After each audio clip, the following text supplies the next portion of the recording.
Good afternoon. We'll go ahead and get started. My name is David Ceccarelli. I'm the fee branch manager here at the Water Board. And today, this is the Water Rights Fee Stakeholder Meeting. Today's March 18th. Before we get started, I just want to go over a few housekeeping rules. In case of an emergency and the alarms go off, we're asked to go outside the door, down the stairs, and meet up across the park. And then we'll come back in and restart the meeting. Restrooms are to the left of these doors, and there's also a cafeteria downstairs. This meeting is also being webcast, so those that do have questions in the room, please go ahead and wait for a mic. A mic will be brought around, and you can ask the questions, and then those on the line will be able to hear the questions. For those that are online, you can email the questions in at waterrightsfees@waterboards.ca.gov. Again, that's waterrightsfees@waterboards.ca.gov. That email link is also on the agenda, and we'll be asking questions, and we'll be replying to the questions as they come in. Those in the room, if you need an agenda, there is an agenda on the back wall there, back desk. There's also a sign-in sheet also in the back there. To just kind of briefly go over the agenda this afternoon, items 2 and 3 are budgeting fee-related items that we will discuss. And then items 4 through 7 are staff concepts, looking at our fee schedules. And as we do each year, we evaluate some of our fee schedules. And a lot of our fee schedules, and again, the water rights fees were adopted originally in fiscal year 2003, 2004. So each year during this fee setting process, we take a look at those and we make a determination of kind of what the staff workload looks like, what kind of revenue we're generating to support these fee programs. And then also, there's times that we'll have new mandates and new requirements that'll take place, and we'll have to have a fee schedule set for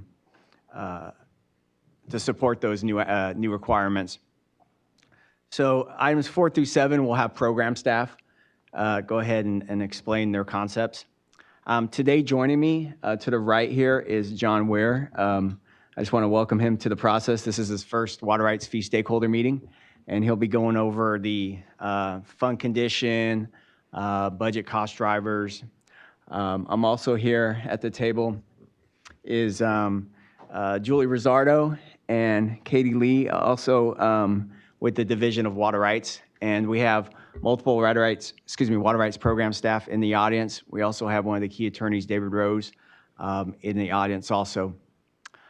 So with that said, we'll go ahead and get started. Again, just remind the audience, if you have a question, we do have a mic that'll go around, and just take a moment until the mic gets to you, and then everyone in the room can hear the question, and of course those that are online can hear the question. So with that said, I'll go ahead and pass on to John here, and he'll start with item number 2. Hello. What we have here is our breakdown of the cost drivers. This really providing us a picture of what we're seeing in the 2019-2020 governor's proposed budget.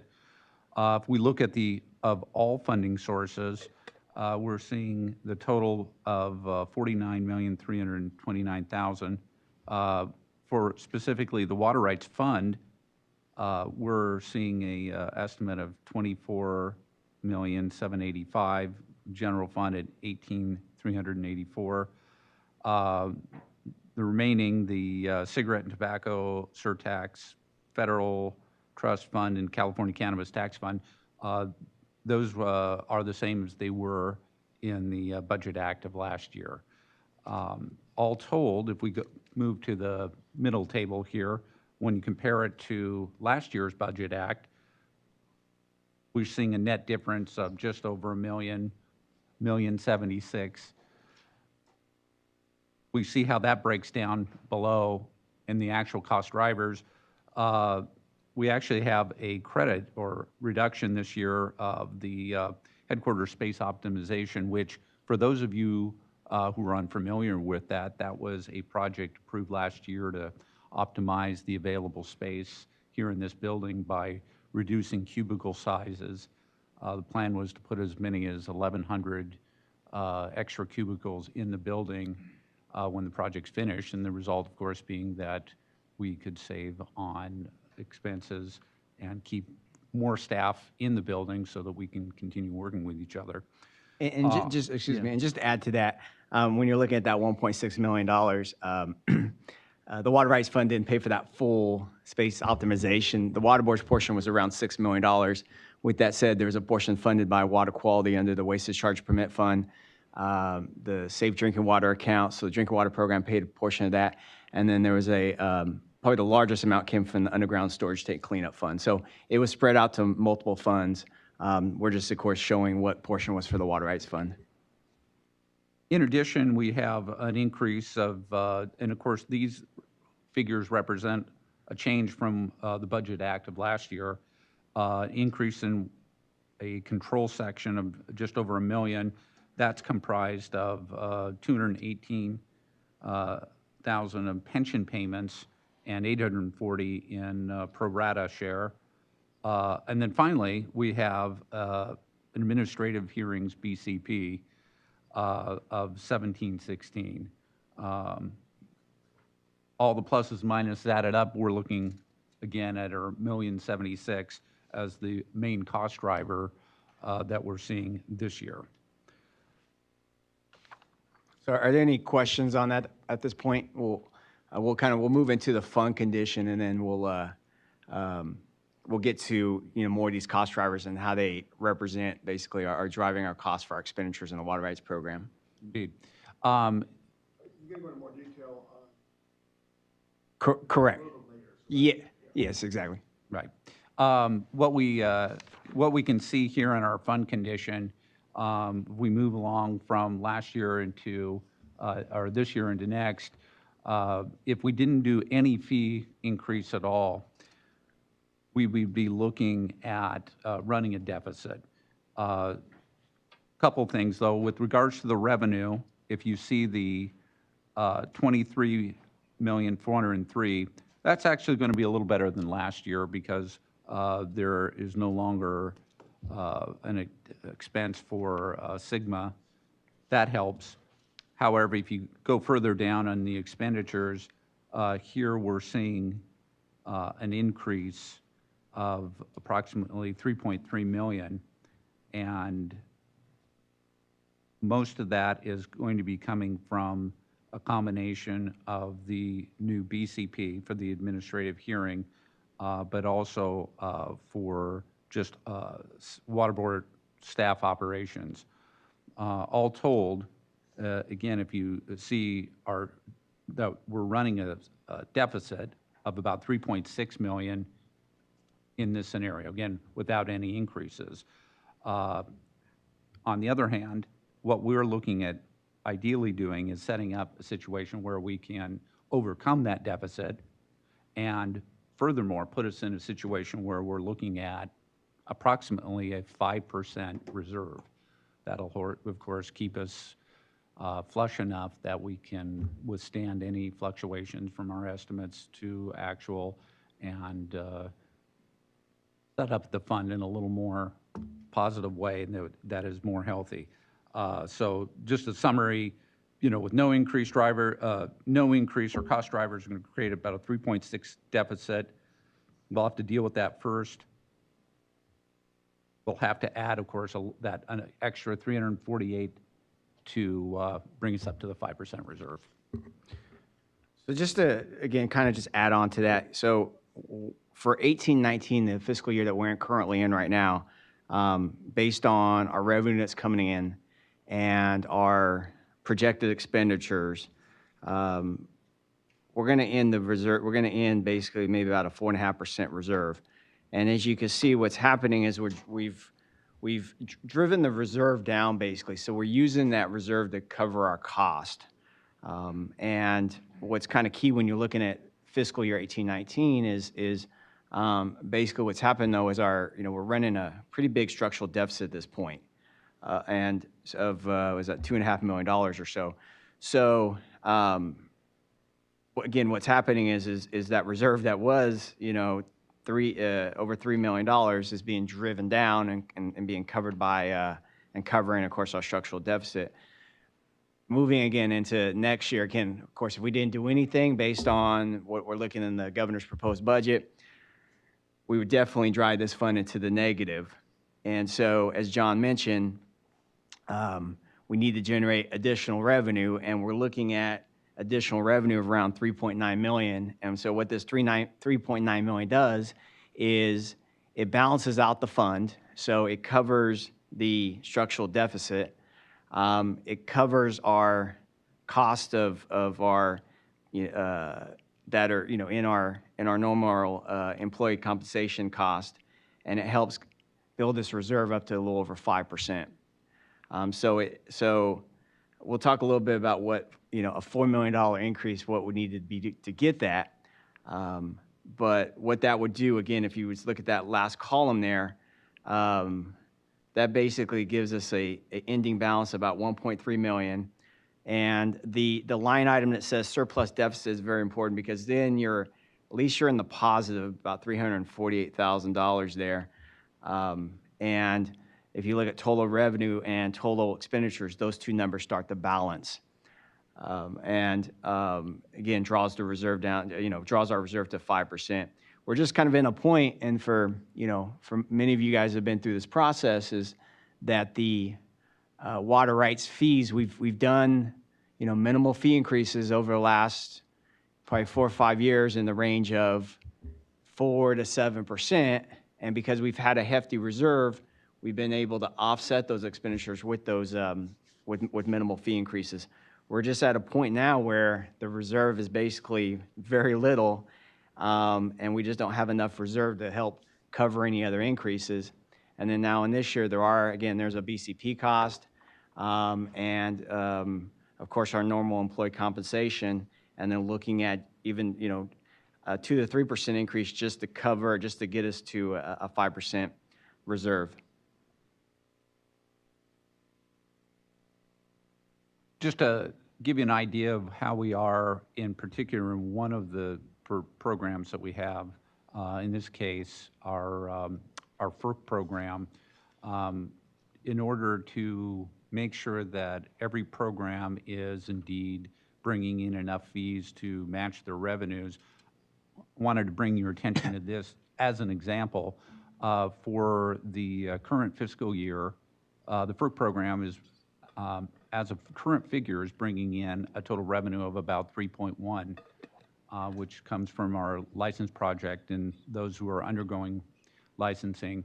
If you compare that to the expenditures, these are staff costs as of February, that we're running a deficit. It would be about, I think, about 23% in an increase in the kilowatt hour rates to bring that into balance, but that's just a very rough estimate. We'd like, of course, all of our funds to be balanced such that all the fees are matching expenditures equally, and not one program is spending more than what they're bringing in. In other words, make it fair and equal and balanced. So I bring this to your attention just to give you an example of where we are right now, that in this particular case, we're actually a little behind on our revenue. So just to kind of give you a little more overview on that, and I know Julie on one of the line items, we'll have a program staff will come up and talk a little more about FERC in a few minutes here. But in the governor's proposed budget of the $25.2 million, water rights staff that spends time on FERC represents about $3.6 million. And so we carve out and we try to have the FERC fee payers pay for that cost. And as you can tell, we're about $3.1 million. Now this isn't like a line item in the governor's budget. This is all part of the water rights fund. I will say, I believe it's been about 5 years since the FERC program has seen a fee increase. And so staff is going to come up and start kind of talking a little bit about, some concepts that could get us to generate the $500,000 to cover these program costs. Now, so back to the fund condition. Yes. But, and Total fee increase. so that's what I'm getting at right now. So we just wanted to talk a little bit about FERC first. So going back to on the fund condition, we have a line item. We have on the fiscal year 1920 on the bottom there. It says $3.9 million of revenue increase to maintain about a 5% reserve.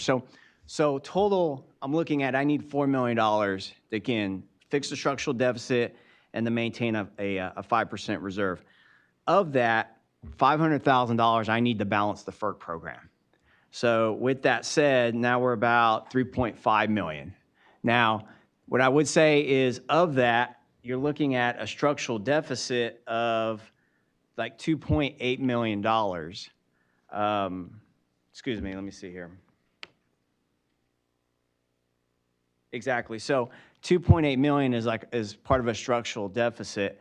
And so when I start looking at costs, I know I have a BCP in play, the administrative hearings BCP of $1.7 million.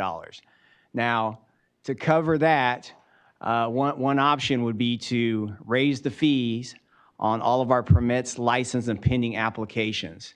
And so right now we have a base fee and we have a per acre foot charge for those that have greater than 10 acre feet of water, use of water.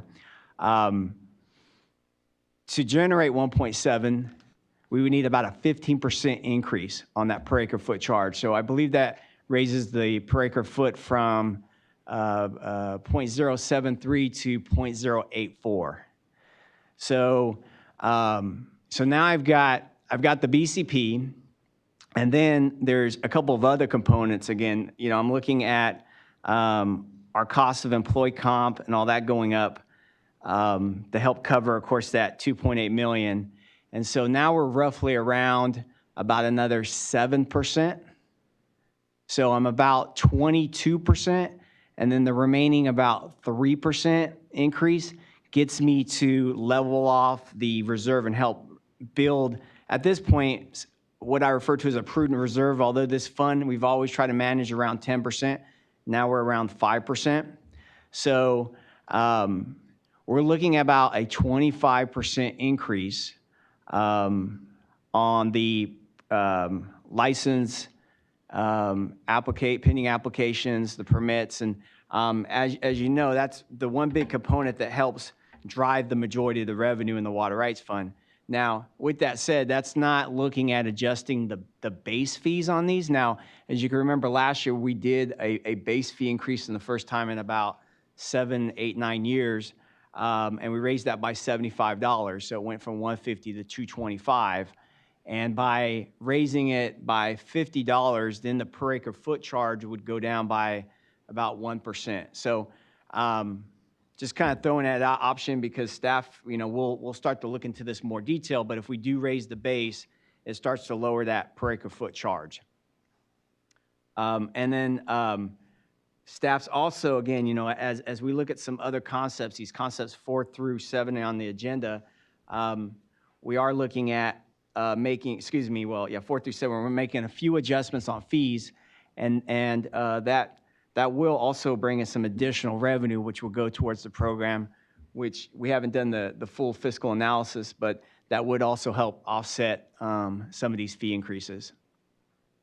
So I know there's going to be a few questions on the Administrative Hearing Office BCP, and I was hoping Dave Rhodes would give an overview of the BCP. We have a mic there, and I think there's a few questions in the audience. Thank you. I won't go into great detail. I figure that you'll have questions, and I'll just answer them if they come up.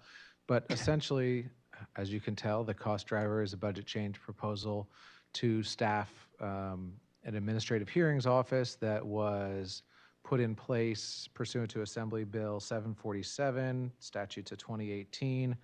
and that takes effect July 1st, 2019. So that's coming up. And if you had tracked our budget change proposals, we had one in fiscal year 2018-19, and then we have a substantially similar one for this year. They both estimated the same number of positions, and the primary difference was that last year's budget change proposal was all water rights fund, and this year's is essentially a 75% water rights fund and a 25% general fund to cover the costs, anticipated costs of that administrative hearings office. And I think it's safe to assume that, like any other program, will revise over time as necessary based on what's needed. But for this one, we've identified as a fairly static number between last year and this year.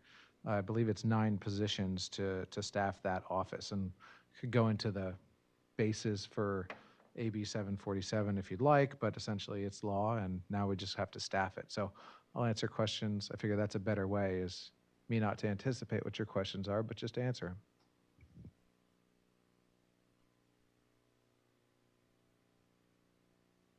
This is Chuck White with Manette and Phelps and Phillips. Just a little more background on 747. I have to apologize because before I came here today, I really wanted to go back and do a little more research on 747. I just didn't get a chance to do that.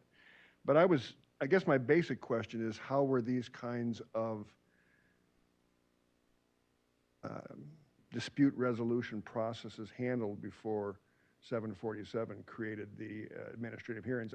I guess point I would be wanting to get at, some work was probably being done under the existing water rights program to deal with these kinds of administrative processes. And so there were some costs already being borne by the program, and I don't quite see here anything that kind of compares both what the expense was prior to what happens on January 1st of next year and what happens after January 1st of next year. And is this increase in water right fees just the delta between what was being covered before, or is it to cover the entire cost of this new procedure, and so that in a sense, some fund is being freed up because you no longer have to take it out of the base program? I made myself clear on that, but if you could kind of take a stab at that, I'd appreciate it. I go sit somewhere else so that you can. That's up to you. Okay. Well, I like the extra seconds to think. No, the simplest answer is that the BCP is to cover the delta in costs. Currently, the Division of Water Rights, with assistance from the Office of Chief Counsel, handles the type of workload that would be handled by the Office of Administrative Hearings. And so there are staff that do that work, but there has also historically, and I believe this is what prompted AB 747, been a backlog on those matters. So hearings have languished, might be the right word. They've taken a long time, and there have been bottlenecks, and there have been staff rediverted. So in the drought, for example, and that's an example that affected a lot of the fee-paying programs, staff were rediverted who would have otherwise been doing hearings on enforcement matters and the types of matters covered by AB 747 to different types of work. The hearings unit now in water rights has been doing hearings post-drought for applications and permits, like the Cal Water Fix has had, I don't know how many days of hearings so far, 50 days of hearings so far, that are taking up those same resources as well as board member resources. So I believe that the intent of AB 747 was to get better efficiencies by having a dedicated unit do this work so that they're not pulled off to do different things. But the same type of work would remain that's currently done by Division of Water Rights and OCC staff. It just wouldn't be subject to those staff being pulled in different directions and pulled off of hearings. They'd be able to start a hearing and finish it. Well, there are specified deadlines in the statute. So the intent is that they would start a hearing, hold a hearing, see it through with an order issued in a very short turnaround time, which has not been the case lately. So I believe the 9 positions are to cover work that is being done now, but slowly and somewhat piecemeal as staff get pulled in different directions. Does that answer your question? Okay. So it is work that's being done now. It's just not being done nearly as efficiently as it should be. And I believe that's the intent behind AB 747. There's possibly a comment. There were other input. What's the plural of impetus? Impeti behind the bill as well, in terms of the appearance of neutrality in who's holding the hearings and staff advising. And I'm not sure how much that comes into play because there was litigation on it and the board's actual processes were upheld. So they're legally on the correct side of the line as to what's allowed. But I believe that a separate impetus was the appearance of neutrality of this separate office. And of course, not having staff pushed and pulled and go in different directions was another aspect of it. Bob? Two minor corrections in questions. There was a BCP approved 2 to 3 years ago that was supposedly to address all of those backlogs. And I'm hoping program staff will update us on the progress made on those backlogs, one of which, my personal favorite, was 44 years. The second clarification is, in that law that you cite, there are so many exclusions that there are effectively no deadlines and no metrics. It's just pointless. So I won't identify. I can't get into, because I don't know, exactly how it's going to play out once this office is staffed and we do our first hearing. I believe that the staff resources that were provided for the backlog was a permitting and licensing backlog, and then there were separate enforcement staff that came in a different, I don't remember if it was a BCP, but there was a continuing,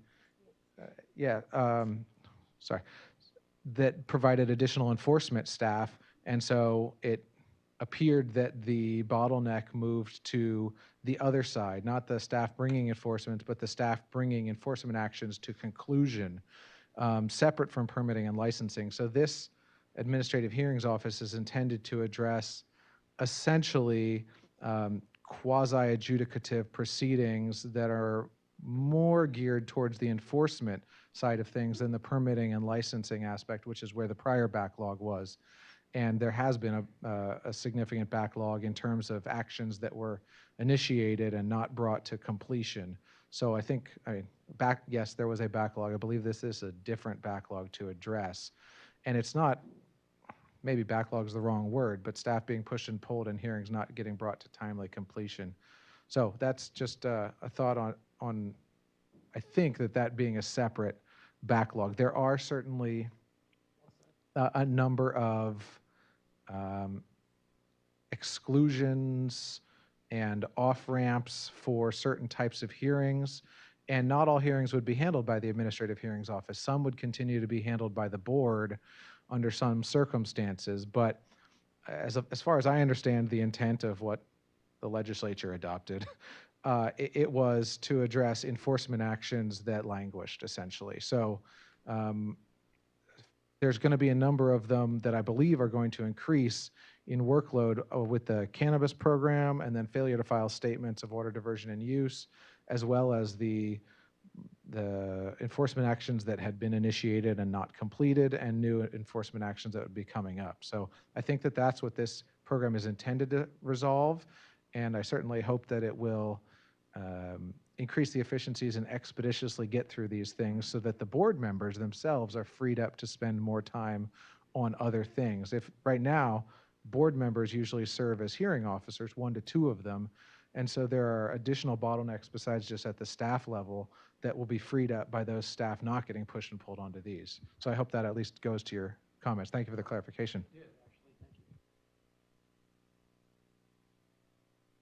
you. Got a couple more too.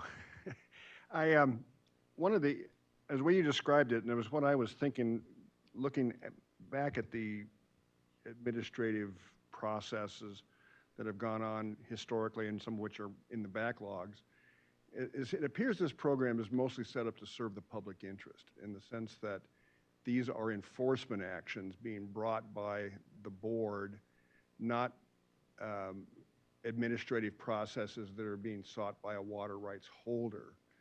And so I guess I'm curious about what the thinking is. I know it's difficult to get general fund money, but why only 25% would come from the general fund for a program that seems to be designed to serve the public interest rather than the interest of the individual water users? That's kind of part one. And then part two, and I wanted to try to get a handle on this, but do you have any sense of all those pending administrative processes that have gone on in the past?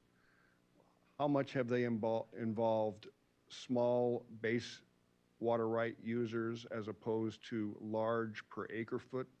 And my biggest concern is I happen to represent, or my firm represents a large water rights holder, and it just seems like it's, unless there's a direct action that this water rights holder would be involved in, why would we be having to subsidize a program that we might not ever seek any direct benefit out of? And I'm not necessarily speaking on knowledge, but I'm speaking on just my surmise of what appears to be the situation. And I would like to have a little more dialogue with you on this whole process to better understand who the beneficiaries of this. And I think it's a good program. I think there's no question you need to resolve these disputes and actually have a good enforceable program. But what's the basis of burdening, and particularly in this case, the large water right fee payers to basically support 75%, well, not quite 75, but for the most part of it, many of which may not ever seek any direct benefits from it.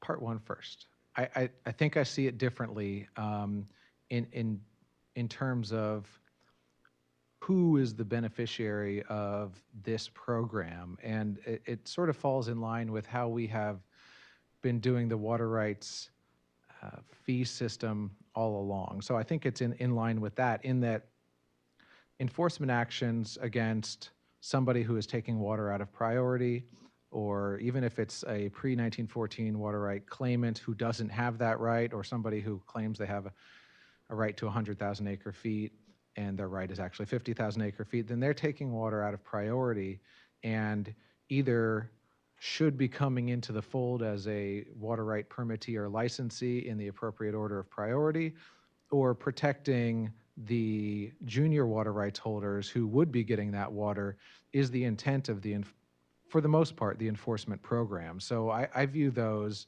I think this is how we've been operating with the water rights fees and enforcement, at least all along, is that unless it's strictly a pre-14 riparian claim that doesn't have potential benefits that inure to junior water right holders, then really the beneficiaries, whether or not somebody is bringing a complaint or there's a junior water right holder who is a party to this action, that the junior water rights holders, the permittees and licensees, are benefiting directly from an enforcement action against somebody who's taking water not under an appropriate basis of right. So as opposed to a general benefit that everybody gets, at least that's how I view it based on the water rights system, which is that if somebody is stealing 50,000 acre feet that they're not supposed to have, that water is not new water. It's not a reservoir. It doesn't go to somebody else who comes in and applies for it. That flows back through the system to all of the junior diverters in order of priority who potentially have not been getting their full allotment under their rights. So under the California water rights system, that's how I view the benefits as flowing to the fee payers as opposed to benefiting to non-fee payers like senior water rights holders or somebody who's outside of the system or the public in general. Your second question was, did that answer your first question in essence? Okay. Sure. And the second part of the question was, if I recall correctly, how is it going to be appropriately, or maybe I'm getting to the crux and not exactly what you said, how would it be appropriately distributed, these costs for this hearings office, so that it's not falling disproportionately upon one category of fee payers as to another? And I'm not sure that that has been answered. I think in terms of what fees need to be modified, and Dave can correct me if I'm wrong here, I believe that that's all open to discussion as to how the revenue is generated as opposed to how much is needed. So the first question is how much is needed, and that's the amount to cover this administrative hearings office. Your question seemed to go as to who should be paying for that. And I think that there are different approaches to that. A raise in the base fee would be spread out amongst all fee payers. A raise in the per acre foot charge would hit harder on those who have higher per acre foot valuation of their permits and licenses. So I'm not sure that that part has been answered. But again, going back to my answer to your first question, I think that it is the fee payers who are benefiting from this. And so the 75% was the estimate of the hearings that are going to hit upon the fee paying segment of the water rights holders in California who would benefit from this. I hope that answers your second question, or at least points it in the right direction so that we could discuss how it should be answered.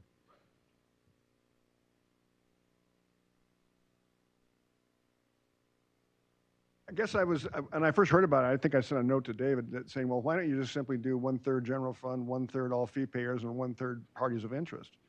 And that would be, it seems like the people that are actually having the complaint, if you will, enforcement action, they're the purported wrongdoer. If they're found to be guilty of that wrongdoing, shouldn't they be paying a little bit more than just the average fee payer, for example? And I'm not saying necessarily it should be totally on their backs. I think David responded with a note saying, well, that might just simply make people walk and not participate and not cooperate. So I understand that point, but I was thinking of more of a balanced distribution. I don't know if 1/3, 1/3, or 1/3 makes sense, but just somehow put some kind of onus on the wrongdoers, if you will.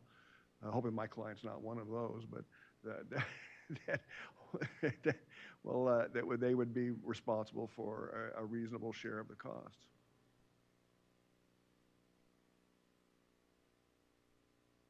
You have one more follow-up. I'm going to sit right next to you. I don't have a specific answer or thought, but it should be discussed and thought about as part of this process as to who would pay which share of it. But I do think that the budget change proposal of 75% and 25% is, at least I think it's appropriate, in that we have a couple of pitfalls to watch out for. One is it is inappropriate, you might say illegal, to hold hearings for the purpose of revenue generation. So we do not want to get into having that, whether it's a conflict of interest or apparent conflict of interest, of having the board or the administrative hearings office be raising revenue from enforcement actions that they control the outcome of. So we want to avoid that scenario, but at the same time,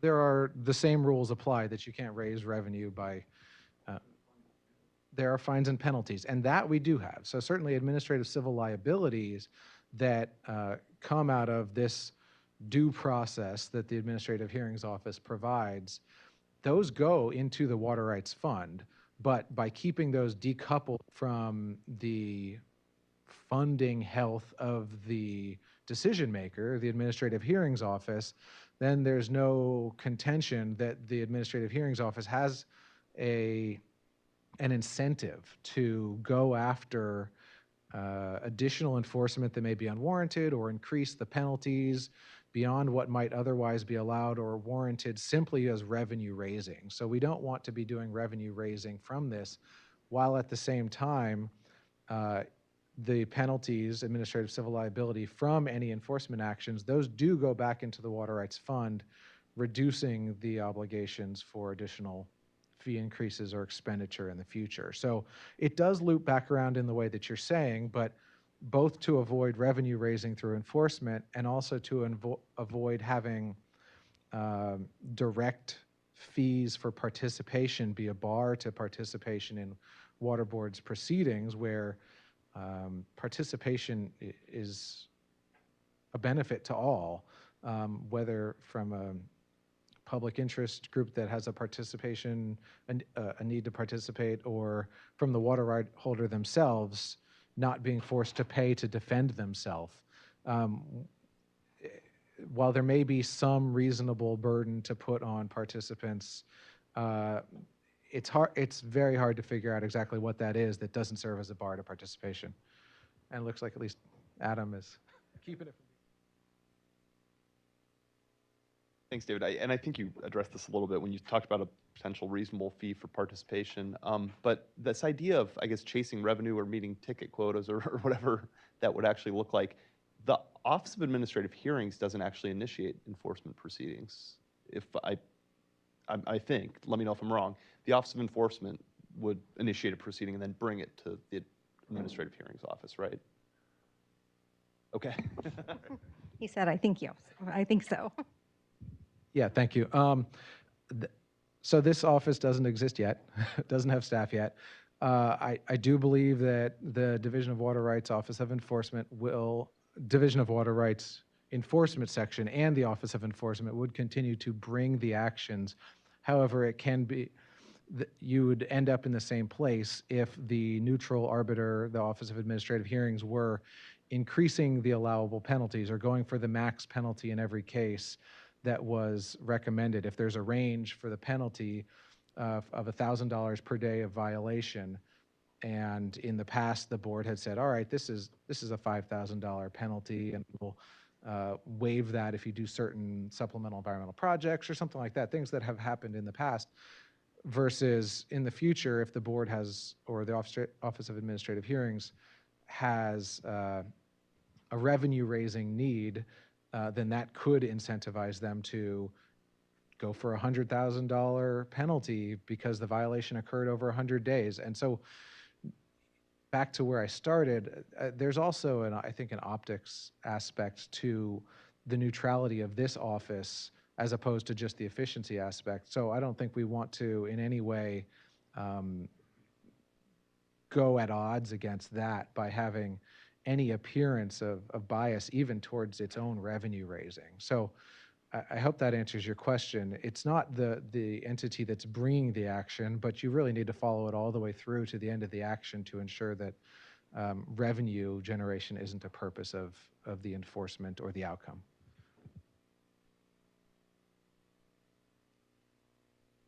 Greg Young with Tully & Young. I want to good discussion about the funding for the Administrative Hearing Office, but I want to bring it back to the budget we have up here and get more specific to the questions we're having for today. Specifically, you guys have a column up here that calls for potentially establishing a 5% reserve. Is this an offering, kind of like a first offering from the state board? Is it or is this what your proposal is? And then the follow-on in there, it looks like all the additional revenue is associated with the one line item regulatory fees. And when looking, skipping ahead into the rest of the agenda and the presentations, it seems that those are all tied with a couple of it's either petitions or some one-time fees associated with a few programs. And there was no direct indication in the presentation material about any change in the permit and license annual fees. But yet, I think, Dave, you had said something about potentially going up a penny from 073 to 084 or something like that. I don't know if that was just in passing or if that is also part of a proposal that's just not in here. So if you could clarify that a little bit, and then maybe what you are looking for from this workshop. Sure. Again, the numbers that are being presented right now are, of course, our first look at the expenditures in the Jan 10th governor's budget. And so we do know our costs have gone up, and we also know that we've had costs in the past years that we've subsidized with our reserve, and now we're at a point where not only are we trying to cover these new costs that are being proposed, but also make up some of the costs in the prior years. The 5%, it's no magical number. Department of Finance, state controllers, there's nothing, in statute or any of the kind of laws that says that kind of what we set the reserve at. However, we try to have some type of reserve for economic uncertainties. And traditionally, we've always tried to shoot for this reserve to end around 10%. And as you go back, you look at 3 or 4 years ago, we had, almost a 30% reserve. And each year, we had additional costs, but I was coming to the stakeholders and saying, hey, let's draw this reserve down, help cover the cost. Technically, that's kind of kicking the can, though, down the street, basically, but it was minimizing fee increases. So for this year, we're ending around projected about 4.5%. So, I was looking at trying to at least get at least a 5% reserve. So that's what we balanced at right now. And this is just kind of staff's first take a look at the fund condition based on the governor's budget.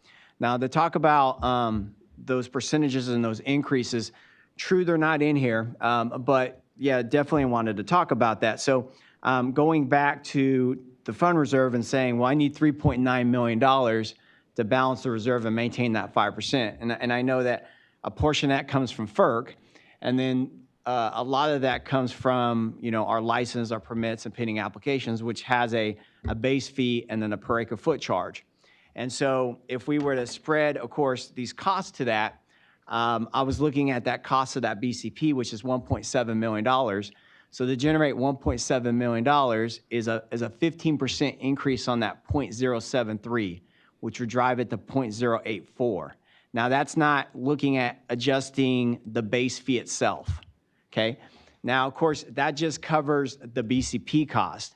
Then I'm also looking at covering, of course, our employee comp and some additional, control sections, and also covering what I refer to as some of our past year cost. So I had mentioned that's about 7%, and then we need a couple extra percent to get us to, about a 5%. So I think earlier I said 25%.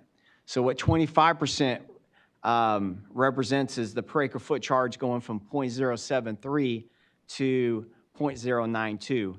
Now, what I will say is the FERC will need to be raised a little more than this $500,000, because when I calculated what would their cost, so it's about an additional maybe $200,000 of their cost that would go towards this reserve also.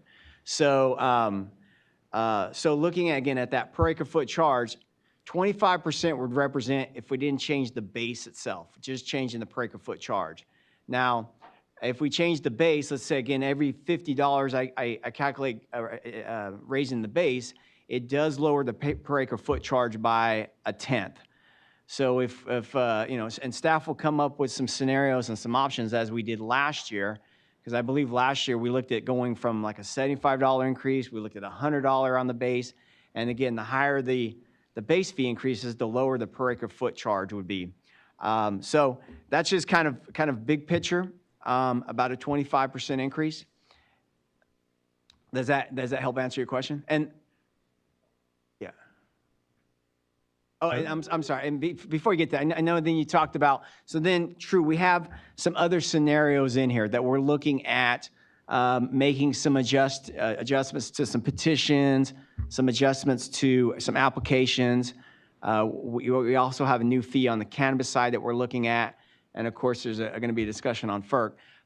If we do make those adjustments, that will generate more revenue. Now, I don't know what the projection with that new revenue is, but that goes towards the fund, which help offset the cost to the permits, license, and applications, pending applications. So just to maybe restate that, to make sure I'm clear on what you just described, the packet that was available and the way the agenda lays out doesn't really talk about the planned increase in that license fee structure like you just outlined, which is, I appreciate that detail, but yet it actually is in there, and the rest of the detail, including some of these petitions and other charges, are maybe some add-ons that may adjust the fee. But the big point of the presentation or the budget is essentially $4 million in increased fees through the license and application, the permanent license fee program, right? Correct. I mean, it's Okay. that we definitely need $4 million more for the water rights fund in revenue.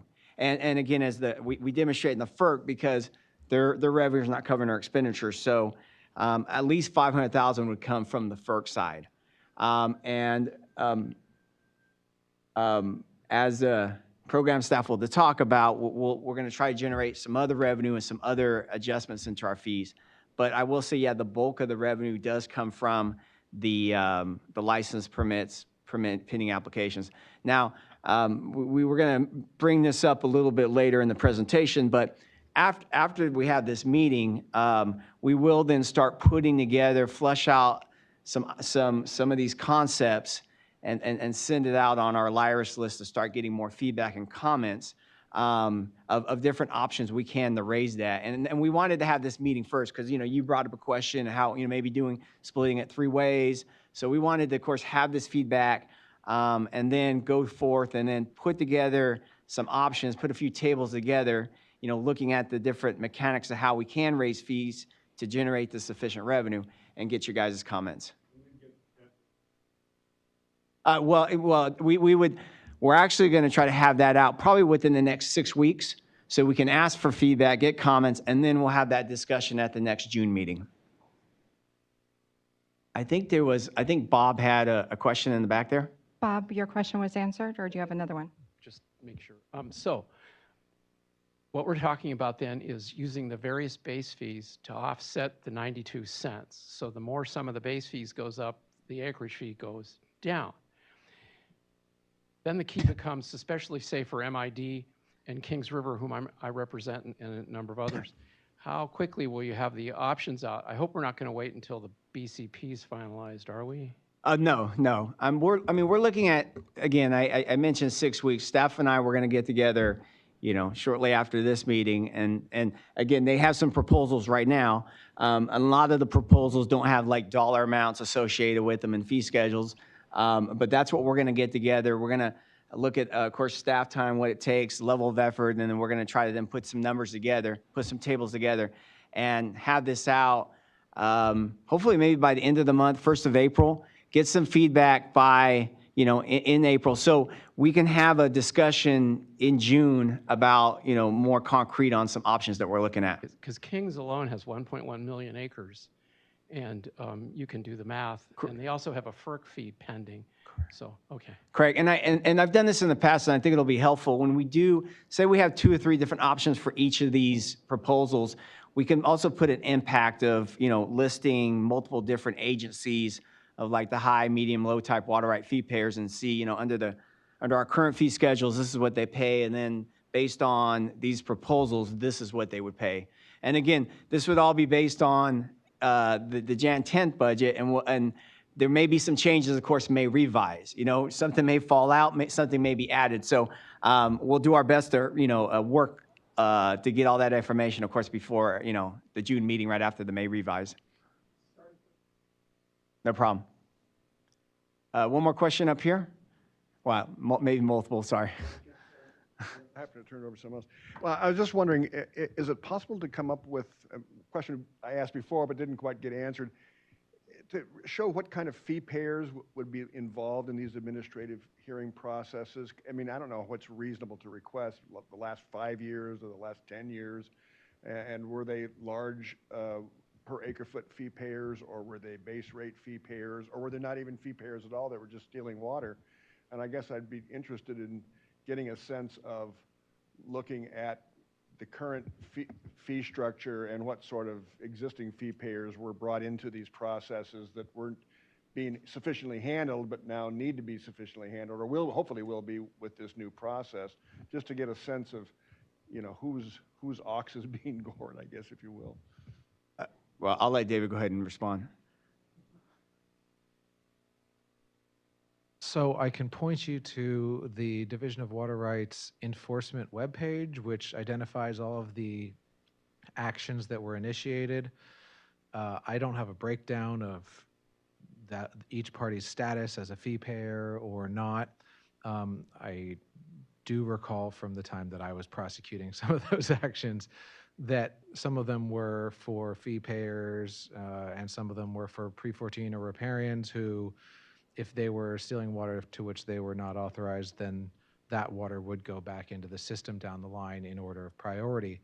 Now that the comprehensiveness of that list is going to fall apart pretty quickly because of the failure to file statements, which have already exploded since it became a requirement that those were actually filed but are expected to increase significantly over time. And then also the new cannabis program. So I don't think we have data so far on enforcement actions taken that are going to be representative of what the Office of Administrative Hearings would do, or Administrative Hearings Office, but I forget which way the words go in that. But so I don't think that there is a completely representative data set, but the web page for enforcement actions on the Division of Water Rights homepage is certainly the starting point as to what types of actions were taken.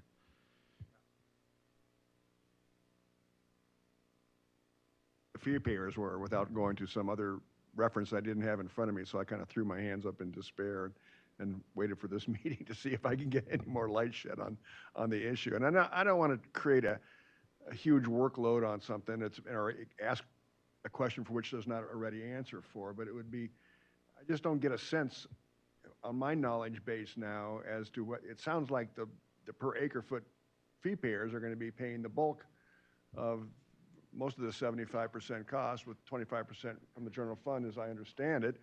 And I just don't know to what degree the per acre foot fee payers are going to be directly involved in these actions or direct beneficiary. And maybe we are. I just don't know. I couldn't find a way of looking at that. And maybe if you can and help us get a better handle on that, if that's possible.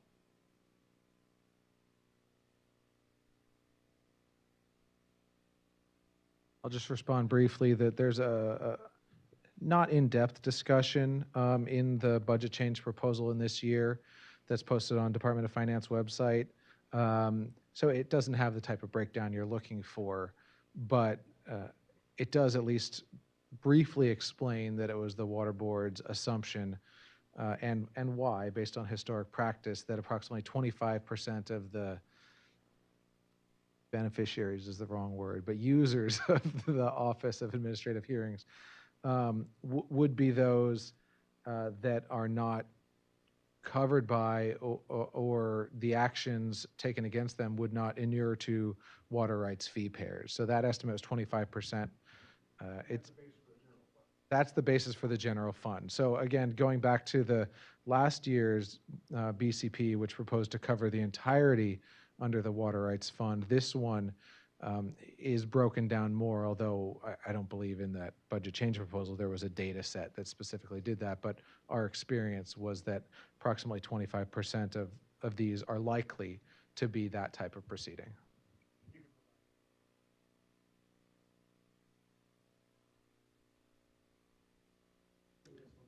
Yeah, it's on the agenda. There's a link also that could take you right there, and it's on the Department of Finance's website.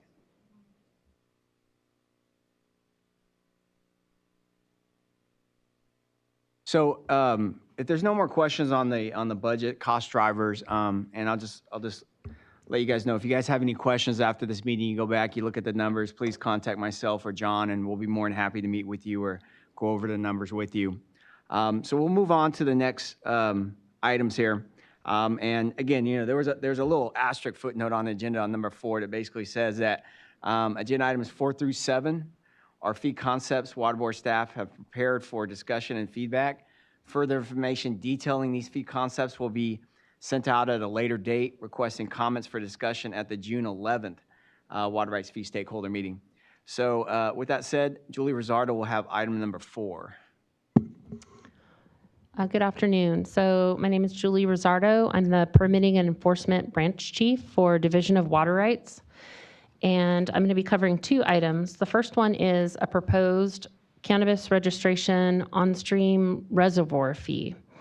So this item, just to give you a little bit of background, we currently, at the Division of Water Rights, we currently issue registrations for small irrigation use for cannabis cultivators. And up until recently, our existing policy did not allow for us to be able to bring on-stream reservoirs into our program. Recently, we took a revised cannabis cultivation policy to the board, which basically gave us a new permitting pathway for on-stream reservoirs. So our board had recently adopted an update to that policy. It's not in effect until the Office of Administrative Law approves it. But what we wanted to do was to introduce this topic and basically discuss what types of activities that our staff would be involved with in being able to approve this new pathway for on-stream reservoirs. So this is a pathway to compliance for on-stream reservoirs that meet certain criteria. So I'm not going to get into all the details there, but basically there's going to be an increased workload for staff specifically related to these on-stream reservoirs. One of the first things is we'll do a desktop evaluation of information that gets submitted to us on our online portal. And we'll be in that looking at information relating to that on-stream reservoir. We'll be conducting site visits in the field for these as well. And then we will be taking the initially issued registration certificate when the applicant first came into the program. We will be making updates to that with updated terms and conditions based on our desktop review as well as information we gather in the field. And then once we issue that updated registration certificate, there will be a compliance plan that will be in place. So just to give you an idea of the types of things we would be looking at reviewing a compliance plan. For example, if we have an existing on-stream reservoir and there's a bypass flow that's being required to be put in place, that would be something that we would need to verify compliance with that compliance plan. So staff time then required to monitor the completion of the actual modifications to the reservoir, for example.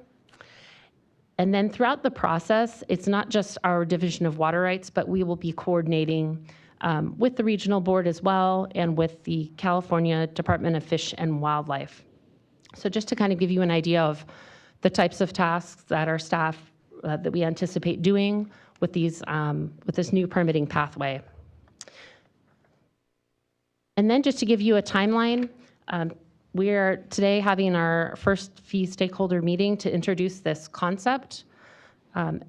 After this meeting, we're going to be getting together and putting some numbers to paper, and then sometime in April, we'll be releasing a detailed proposal with actual fee numbers, so some different options for public comment.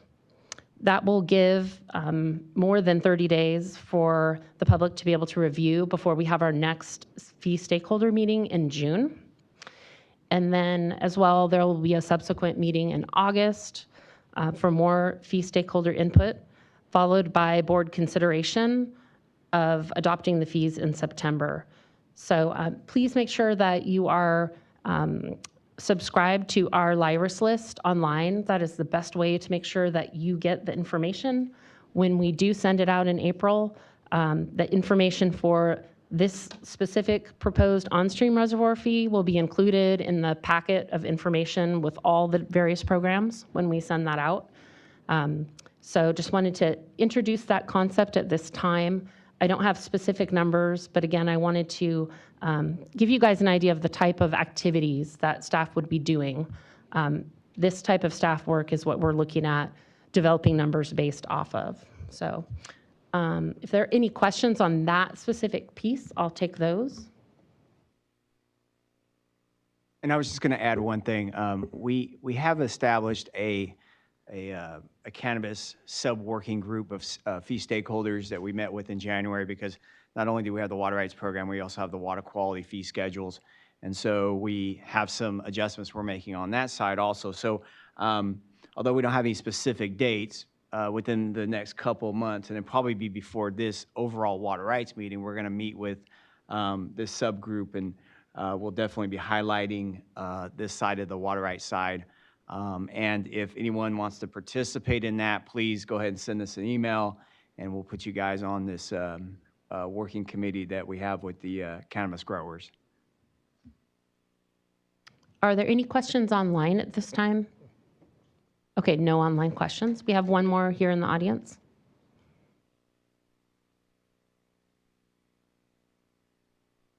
Chuck White again, just to make sure I understand, the fees on the cannabis would become totally from cannabis users. It wouldn't be from other water right holders. That's correct. This would just be for the folks who come in to get a water right registration for cannabis.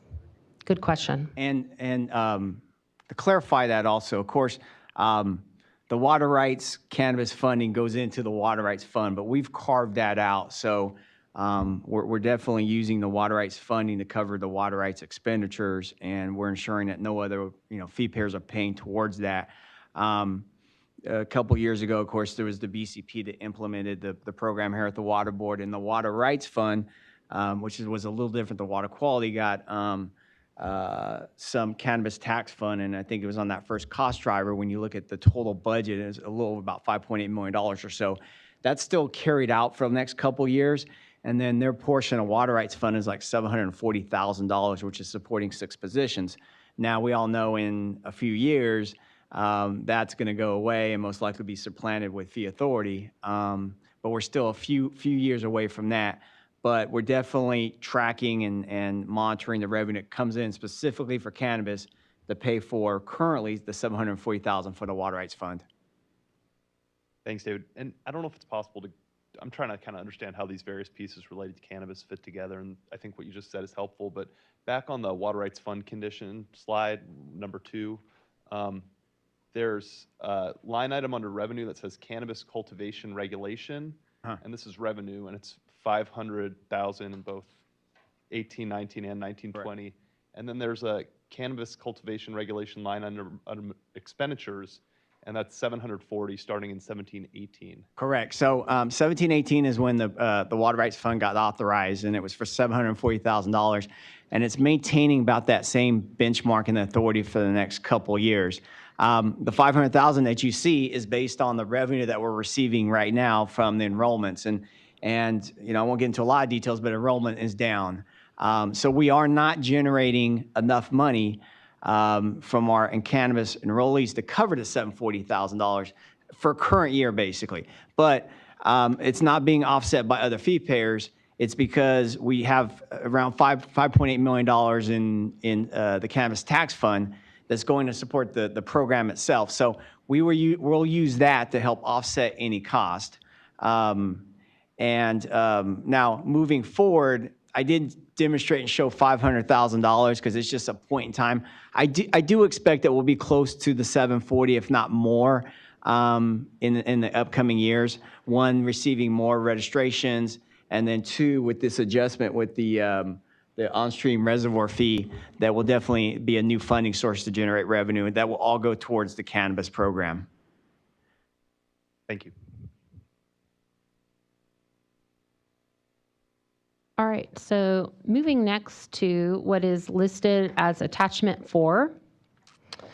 I'll be covering the proposed fee increases for petitions. So this proposal includes potential fee increases for a variety of types of petitions that we process here at the Water Board. And a petition is essentially when the Division of Water Rights receives something from the water right holder saying that they want to make a change to their water right. So there are a couple different kinds here, and we're going to go through each one. I'm not going to go really into detail into each piece, just kind of give you an overview. And then this will be resent out along with all the other proposals in April, so you'll be able to see how this fits into all the other program pieces. So the first one here is the petition annual fee. So we are proposing a change from the current fee of $1,000 to a $1,000 base fee plus a per acre foot charge. And so the point I want to make on this one, this proposal includes the ability for the Division of Water Rights to temporarily reduce the fee to $500 for that annual fee in the cases where the petitioner has timely provided all the information required to process the petition, such as environmental information, but where the division has insufficient resources to process it. So we had floated out a version of this, I think, in previous years. I don't know if this, the fee reduction portion was included on that. I don't think it was. So this is something we've been discussing recently as a very important and based on some of the feedback that we have received in the past. So for this, with the per acre foot charge, there would be various levels, but it would be maxing out at $10,000 of annual fee. So that's one of the proposals for, that's a proposal for the petition annual fee. The next type would be the change petition fee. So on there, we're proposing changing from the current fee to a base fee of $1,000 plus a per acre foot charge. And again, this is a maximum, but this maximum is $20,000 on this one. The next type is the time extension petition. So the current fee for the time extension petition is $1,000, and we're proposing to change that to match the change petition fees. So again, a base fee of $1,000 plus a charge per acre foot. And with this, we're looking at proposing a reduction for simultaneously filing. So a lot of times what we're noticing is we do get a change petition and we get also an associated time extension petition. And there is a little bit of efficiency there in us being able to process both of those at the same time. So that is a case where we want to be able to pass some of that efficiency along to you, the ratepayer. So that's what that proposal is for. On the time extension petition, the per acre foot, oh, it didn't say in that It one. got cut off here. It got in the cut off? back. Okay. It's currently right here. Oh, Current fee. the time extension petition, yes, is currently at 1,000. And I think you were asking about the per acre? You're going to add a per acre Right. number here in the. Yeah, 40, yeah, basically 40 cents per each acre foot. Yeah, and we'll add that in when we resend it out.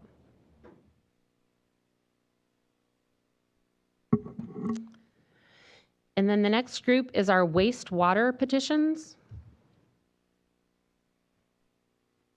And for those, we also currently have a current fee of 1,000, and we're proposing to change that to a fixed tiered fee based on project size.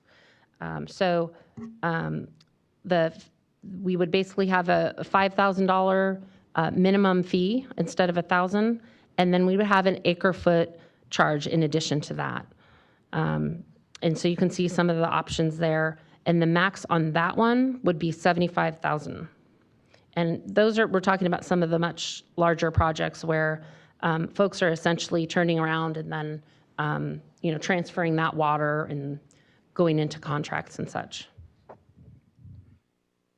Yeah, Greg Young with Tully & Young, just wanted to clarify on that. It does say total annual amount of the reduced flow to the water course. So is that also going to include recycled water projects that are going to have a change and a reduction, and which is something promoted by the state? You're going to increase fees for that? Yes, that is going to include the recycled water projects.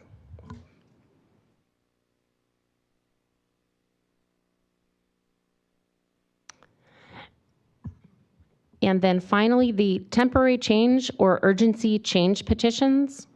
Our current fee structure has us at $2,000 for a minimum fee plus a 30 cents per acre foot charge. And this proposal here looks to keep our base fee of $2,000 the same and increase the per acre foot charge from 30 cents to 50 cents.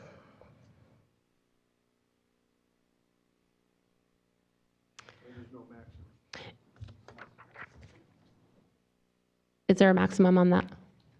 Okay.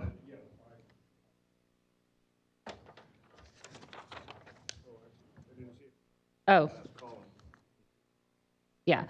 So the maximum would end up being 534,155 on that one. So again, we're looking for your comments. We will be sending this out along with the proposal for the on-stream cannabis on-stream ponds, so that we can get your input, and we really do look forward to your input. I realize at this time, if you may not have all the numbers in front of you for every single program, But when we do email you out the group proposal, you'll be able to see for each program, you'll be able to see the proposed increases so you can get a holistic idea. And along with that, I think it's important to note also kind of the why of we're proposing to do this. So along with that package, with each of these proposals, there'll be a why of, level of effort of work or what things have changed over the years, or why we need to do these fee increases.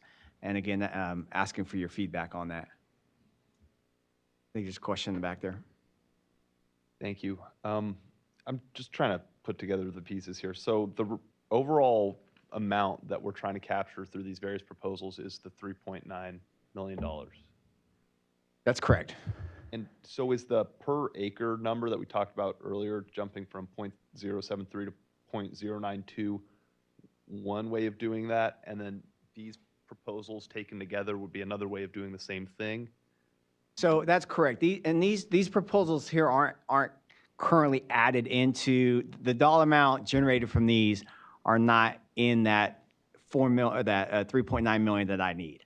However, as we start kind of breaking down the numbers, we have an idea of, well, if these go through, and let's say we generate $500,000, then that will then help us then evaluate the per acre foot charge on the license permits applications of how much that could be lowered. But the 3.9 million does not consider any of these options in 4 through 7 right now. Does that make sense, Adam? So I guess how much would you anticipate recovering through these proposals that we just walked So through? we haven't done that full analysis yet. Okay.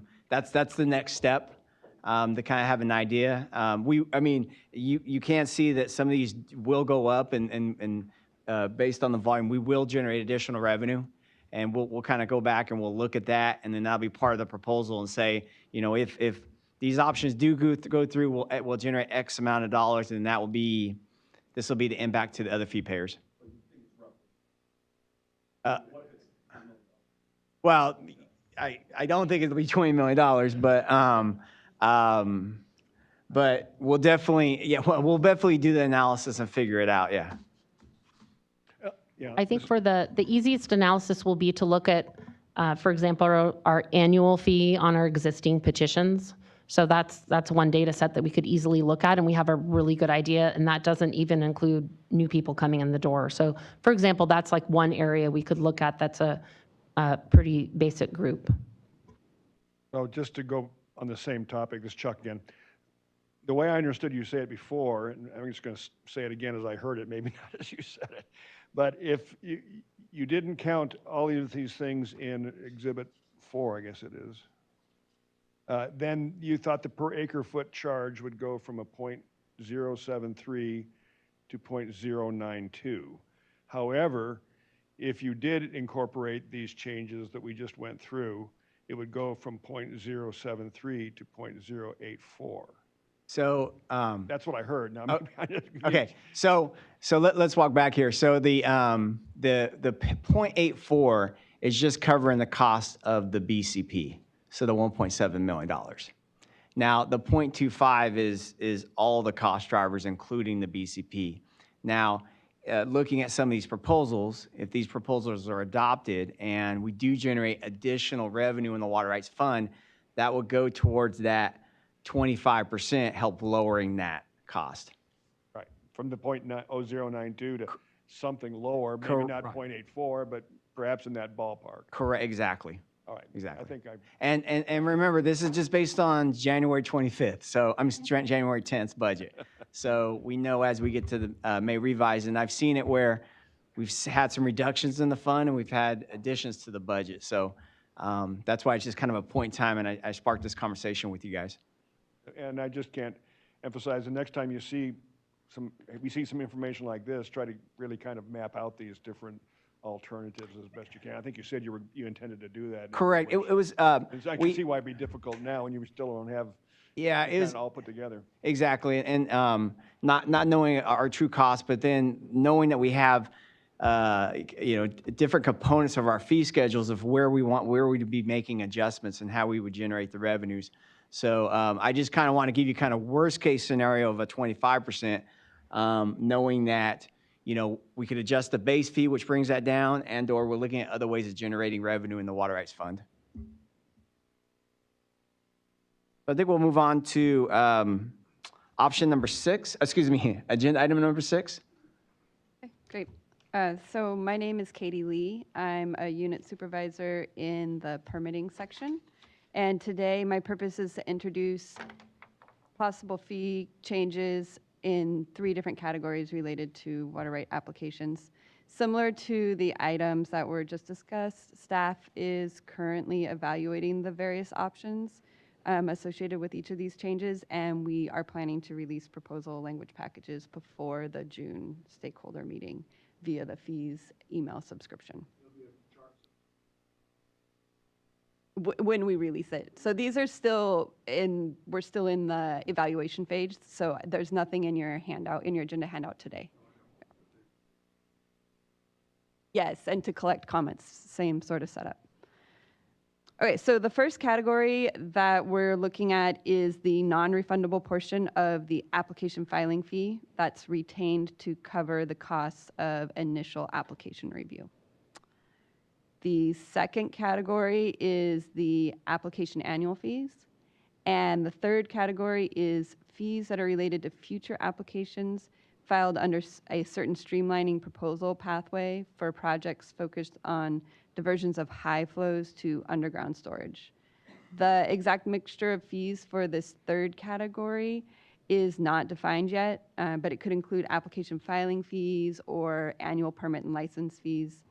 The proposal will be focused on applications for standard water right permits. We also sometimes call them permanent water right permits. And it would not focus on further modifications to the temporary permit application fees that were modified last year. So just to recap, those are the 3 areas that we're doing evaluations on. The language associated with each of those, the proposal packages will be forthcoming through the email subscription list. So it's kind of long, but there are fees that would be related to a future streamlining proposal pathway for projects that are focused on diverting high flows for underground storage. And important to note that the exact mixture of those fees isn't clear. It could include application filing fees. It could include annual permit and license fees. So Katie, I do have a question. So I think the first one you mentioned was the refund application, and I believe is that $250 correctly right now? It is, yes. And so that's one where we're definitely looking at the level of work. So there is a workload that's associated with reviewing those applications, and I would say $250 is about an hour and a half of state time, so staff time. So as staff is looking at the workload, there's a lot more time going involved than just $250. So it gives us an opportunity to evaluate that workload and definitely look at adjusting that. And I believe that 250 has been there for about 15, 16 years.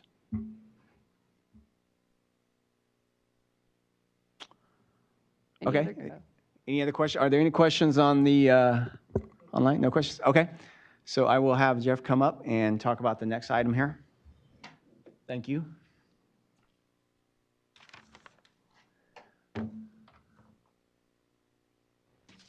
Yeah.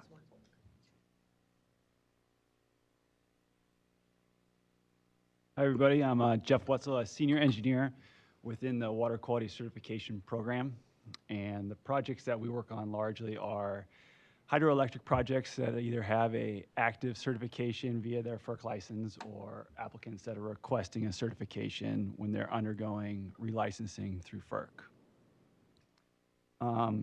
Up in baby blue on the slide is our current fees and our current fee structure, and those haven't changed in the past 5 years. David and John talked about our deficit and the reserve as the goal. So we've rolled out 3 different options there to increase our fees to address that. Option 1 is pretty much the most straightforward one. It would be just increasing the cost per kilowatt to the project. So traditional water right projects have a fee based on the amount of acre feet. Our projects are related to hydroelectricity, so we price per kilowatt is how we price it. And so we ran the math on that. So to generate on option 2, attachment 2A, which shows that $500,000, we ran the numbers to generate $500,000 and then an additional about $190,000, which is again FERC's portion to help build this 5% reserve and get us out of the structural deficit, it would be about a 23% increase on the per kilowatt charge on both ends there. And so, of course, another part of that would be maybe raise the base fees a little bit, of course, which would then lower the, but based on option one would be about a 23% increase on the per kilowatt charge.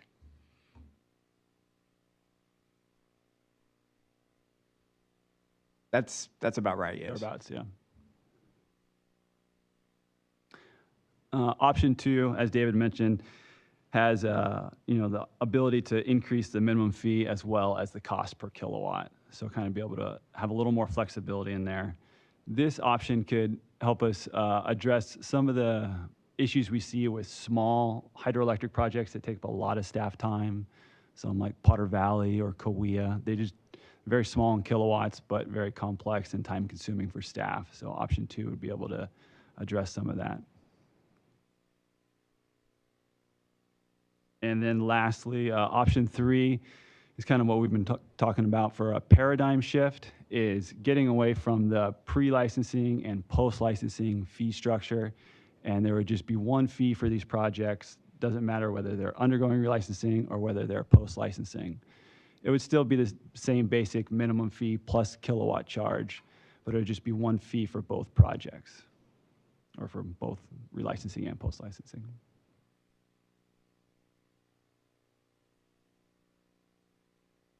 That's it for FERC projects. This brings us to the open discussion point, and if there's any questions anyone wants to raise.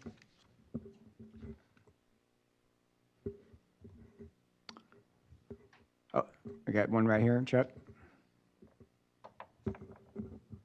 Just related to the administrative hearings, if you could give us some thoughts on options that you've heard, and if some that you think maybe don't work, and here's why. Just put it in writing a little bit, just to give us a sense of kind of what you think. I mean, you're basically, as I see this now, is really putting the vast big burden on per acre foot fee payers and none on the base rate fee payers, but one would be to shave that a little bit differently, and then the other one maybe to have some kind of system to kick in for people that are actually taking advantage of the program, and not saying pay for the whole thing, but pay for enough that it's not creating the bad cop incentive to enrich yourselves on the program. So just if you could throw out some options that you think you've heard, okay. And if you feel, and if you end up dismissing most of them, but at least we'd have the reasons as to why you don't think they work. Right, definitely. No, we can definitely put together kind of a couple different options based on the way the structure looks now, and perhaps even coming up with another part structure, like you said, of a combination of the fee payers and then someone that's going to come in and use it and work on the pros and cons based on that.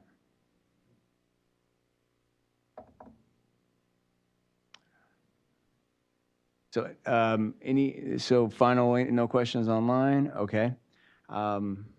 So next steps, of course, we'll package together some of these proposals, and we'll, again, fine-tune these numbers and put more, some percentages together, the breakdowns of the cost, and again, give some options, of course, on base and options on the per acre foot charge, and of course, the proposals that the staff have presented, we'll put together, and again, we'll package this. We're hoping to get this out around probably the end of April, and we'll ask for some feedback, and then we'll have this discussion at the next meeting, which will be June 11th here in Sacramento. I got a final question back here. Or just point of clarification to your some wrapping up there, which I think is really helpful. In addition to the base and per acre fee approaches, just consistent with the last question, some idea of a participation fee and correct woven in there. Okay, thank you. Yes.